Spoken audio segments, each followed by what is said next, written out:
नमस्कार मित्रों। आज हम बुद्ध की करुणा की एक ऐसी कहानी सुनेंगे जो केवल प्राचीन भारत की नहीं है, बल्कि आज के आधुनिक युग में भी उतनी ही प्रासंगिक है। हम तकनीक, सोशल मीडिया, प्रतिस्पर्धा और तेज रफ्तार जीवन के दौर में जी रहे हैं। हमारे पास सुविधाएं पहले से कहीं अधिक है, लेकिन मानसिक शांति, सहानुभूति और करुणा जैसे गुण धीरे धीरे कम होते दिखाई देते हैं। बुद्ध ने लगभग 2500 वर्ष पहले करुणा का जो संदेश दिया था, वो आज भी मानव जीवन के लिए एक प्रकाश स्तंभ है। ये कहानी उसी करुणा की शक्ति को आधुनिक संदर्भ में समझने का प्रयास है। एक व्यस्त शहर की कहानी। दिल्ली, मुंबई, बेंगलुरु या किसी भी आधुनिक महानगर की तरह एक बड़ा शहर था। ऊंची ऊंची इमारतें, तेज ट्रैफिक, मोबाइल फोन में व्यस्त लोग और हर तरफ भागदौड़। इसी शहर में आरव नाम का एक युवा सॉफ्टवेयर इंजीनियर रहता था। उसकी नौकरी अच्छी थी, वेतन अच्छा था और जीवन बाहर से देखने पर सफल दिखाई देता था। लेकिन भीतर ही भीतर वो हमेशा तनाव में रहता था। सुबह उठते ही मोबाइल चेक करना, दिन भर काम का दबाव, शाम को सोशल मीडिया पर दूसरों की सफलता देखकर खुद को कमतर समझना और रात को चिंता के साथ सो जाना उसकी दिनचर्या बन चुकी थी। एक दिन उसने महसूस किया कि वो धीरे धीरे चिड़चिड़ा होता जा रहा है। यदि कोई ट्रैफिक में उसकी गाड़ी के सामने आ जाता तो वो गुस्सा हो जाता। यदि ऑफिस में कोई गलती कर देता तो वो कठोर शब्द बोल देता। यदि किसी मित्र को सफलता मिलती तो उसके मन में ईर्ष्या पैदा हो जाती। उसे लगने लगा कि जीवन में कुछ बहुत महत्वपूर्ण चीज खो गई है। एक अप्रत्याशित मुलाकात। एक रविवार की सुबह वो शहर के एक शांत पार्क में टहलने गया। वहां उसने एक वृद्ध भिक्षु को पेड़ के नीचे ध्यान करते देखा। उनके चेहरे पर ऐसी शांति थी जैसी उसने वर्षों से किसी में नहीं देखी थी। जिज्ञासावश वो उनके पास गया। गुरुजी, उसने पूछा, मैं सब कुछ होते हुए भी खुश क्यों नहीं हूं? उन्होंने कहा, क्योंकि तुमने सफलता तो प्राप्त की है, लेकिन करुणा खो दी है। भिक्षु मुस्कुराए। आरव चौंक गया। करुणा? इसका मेरी समस्याओं से क्या संबंध है? भिक्षु ने उत्तर दिया, बहुत गहरा संबंध है। बुद्ध ने कहा था कि जब मन केवल स्वयं के बारे में सोचता है, तब वो दुख पैदा करता है। जब वही मन दूसरों के प्रति करुणा विकसित करता है, तब शांति उत्पन्न होती है। बुद्ध की शिक्षा। भिक्षु ने आरव को बुद्ध की एक प्रसिद्ध शिक्षा सुनाई। उन्होंने कहा, कल्पना करो कि तुम्हारे हाथ में जलता हुआ कोयला है। तुम उसे किसी दूसरे पर फेंकना चाहते हो, लेकिन जब तक तुम उसे पकड़े हुए हो, सबसे पहले वो तुम्हारा हाथ जलाता है।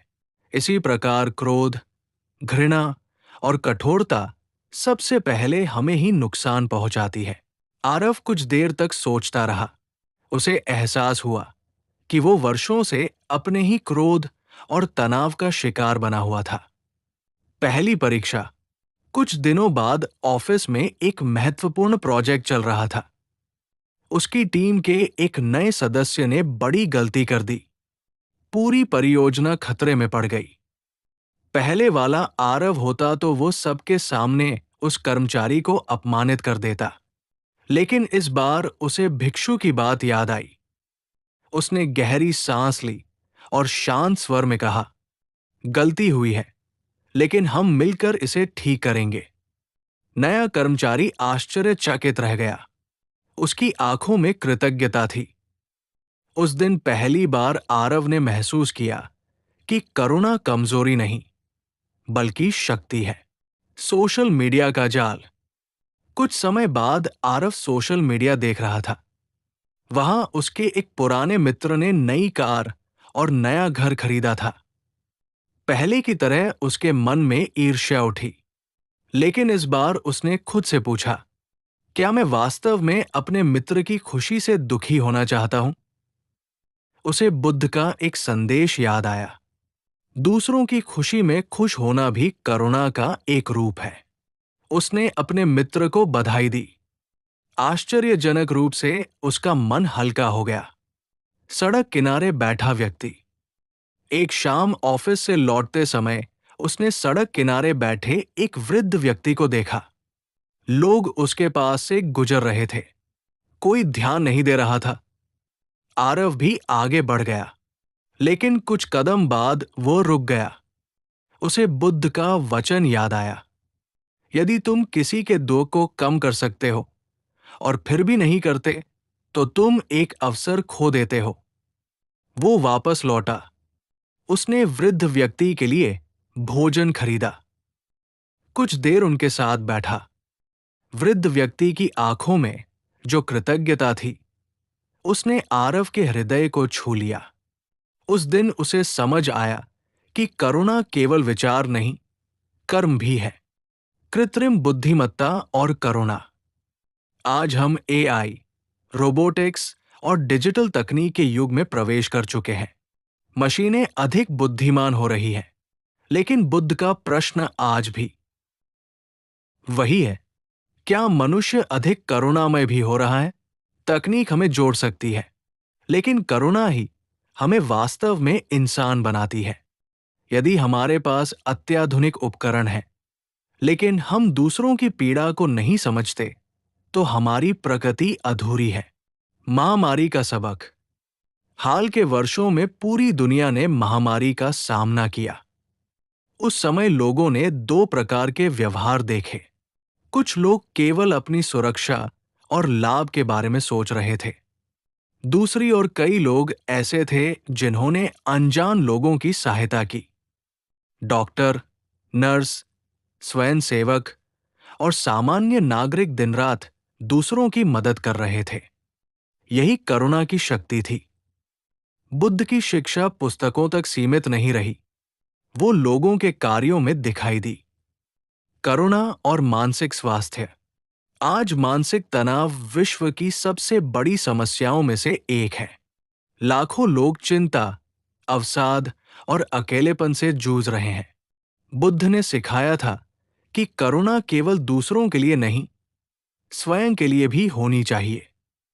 बहुत से लोग स्वयं के प्रति अत्यधिक कठोर होते हैं। वे अपनी गलतियों के लिए खुद को लगातार दोष देते रहते हैं। करुणा का अर्थ है अपनी कमजोरियों को स्वीकार करना, अपनी गलतियों से सीखना और स्वयं को सुधारने का अवसर देना। परिवार में करुणा। आधुनिक जीवन में परिवारों के बीच भी दूरी बढ़ रही है। लोग एक ही घर में रहते हैं, लेकिन एक दूसरे से कम बात करते हैं। हर व्यक्ति मोबाइल स्क्रीन में व्यस्त है। बुद्ध की करुणा हमें याद दिलाती है कि सुनना भी प्रेम का एक रूप है। कभी कभी किसी व्यक्ति को सलाह की आवश्यकता नहीं होती, उसे केवल कोई ऐसा चाहिए जो उसे समझ सके। पृथ्वी के प्रति करुणा। बुद्ध की करुणा केवल मनुष्यों तक सीमित नहीं थी, उन्होंने सभी जीवों के प्रति दया का संदेश दिया।